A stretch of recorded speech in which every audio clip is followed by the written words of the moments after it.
ہمارا کوئی مخلص دوست اس لیے نہیں ہوتا کہ ہم کسی کو مخلص سمجھتے ہی نہیں. ہمارے زمانے میں سچا اس لیے کوئی نہیں کہ ہم کسی کو سچا سمجھتے نہیں. ہمیں بزرگ اس لیے نہیں ملتے کہ ہم کسی کو بزرگ ناراض نہ ہونا. میری بات پہ غور کرنا.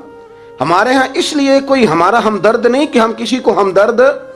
ہمارے بندے کو تو دکاندار کہہ رہے ہیں, ہر بندے کو تو جھوٹا کہہ رہے ہیں, ہر بندے کو تو دھوکے باز کہہ رہے ہیں, ہر شخص تو ہماری نظر میں جاہل ہے, ہر عالم تو معاذ اللہ ہماری نظر میں بے عمل ہے. تو جب اس قدر زیادہ ہمارا ذہن برا ہو جائے گا, یا ایھا الذین آمنوا اجتنبوا کثیرا من الظن ان بعض الظن اثم, اتنا برا سوچیں گے تو پھر تو حضور نے فرمایا نہیں کہ اللہ تمہارے گمان کے قریب ہے. اس طرح کا گمان کرتے ہو رب بھی ویسا ہی بن جاتا ہے. تو اپنی سوچوں کو ستھرا کریں, اپنی طبیعت میں نرمی لائیں. آپ اچھے بندے ڈھونڈنے ملیں گے تو رب آپ کو ڈھیروں بندے عطا کرے گا. اپنے آپ کو کمزور نہ کریں, کبھی چھوٹا نہ کریں. چھوڑیں, اپنی نجی مجلسیں بھی پاک کریں, صاف ستھری کریں اور خوبصورت کریں, اور اپنی جو خلوتیں جلوتیں ان میں محنت کریں. اپنے سے دوسروں کو افضل جاننا سیکھیں, لوگوں کا اکرام کرنا سیکھیں, آداب سیکھیں, اور لوگوں کے بارے میں اچھی گفتگو کرنی سیکھیں. آپ یقین کریں یہ کام آپ کسی کے لیے کر کے دیکھیں, اللہ آپ کو سکون عطا کرے گا. اعلیٰ حضرت بریلوی رحمۃ اللہ علیہ سے کسی نے کہا تھا, حضرت جی میرا دل بڑا بے سکون رہتا ہے تو کوئی وظیفہ دیں. تو اس کا خیال تھا کچھ پڑھنے کو بتائیں گے. تو فاضل بریلوی رحمۃ اللہ علیہ فرمانے لگے, اس طرح کر, کسی بندے کے ساتھ نیکی کر, پر اسے پتہ نہ ہو میرے ساتھ کون کر رہا ہے, اسے خبر ہے. فرمایا اس طرح کی نیکی کر, پھر رب تیرے دل کو قرار عطا کرے گا. وہ جو دکھا کے مسجد میں پیسے دیے جاتے ہیں وہ نام تو ہو جاتا ہے پر سکون لے جاتا ہے وہ, لیکن جو چھپا کے نیکی ہوتی ہے وہ ذرا مزہ کر جاتی ہے. اٹھ فریدا ستیا, جھاڑو دے مسیت, تو ستیں تے رب جاگدا, تیری ڈاڈے نال پرید. اٹھ فریدا ستیا تے خلقت ویکھن جا, متے کوئی مل جائی بخشیا تے توں وی بخشیا جا.